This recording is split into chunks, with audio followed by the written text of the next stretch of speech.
এক ভাই প্রশ্ন করেছেন, খাওয়া অথবা পানাহার অবস্থায় সালাম দেওয়া ও সালামের জবাব দেওয়া জায়েজ কিনা? সালাম দেওয়ার ক্ষেত্রে একবার জিজ্ঞেস করেছে, পানাহারের ক্ষেত্রে সালাম দেওয়া বা নেওয়া সম্পর্কে শুনে রাখেন ভালো করে। সালাম দেওয়া যে কোন অবস্থায় যাবে, হ্যাঁ, যতক্ষণ পর্যন্ত আপনি বাথরুমে নন।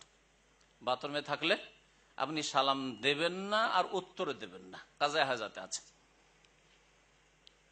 আর যদি স্বামী স্ত্রী মিলনে থাকেন, এই দুটো অবস্থা ছাড়া যে কোনো অবস্থায় সালাম দেওয়া যেতে পারে, নেওয়া যেতে পারে, উযু থাক আর নাই থাক।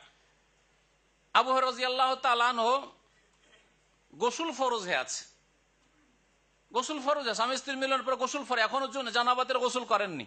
ওই অবস্থায় রাসূলুল্লাহ সাল্লাল্লাহু আলাইহি ওয়াসাল্লামকে দেখার পরে একটু টান দিয়েছেন, লুকাবার চেষ্টা করছেন।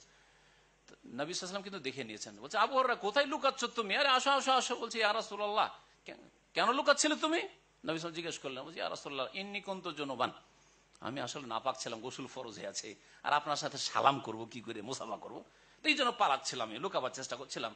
নবী সাল্লাল্লাহু আলাইহি ওয়াসাল্লাম বলেন, ইন্নাল মুসলিমা লা ইয়ানজুসু, মুসলিম ব্যক্তি নাপাক হয় না।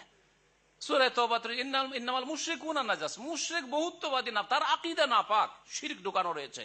মুসলিমের শরীর কখনো নাপাক হয় না।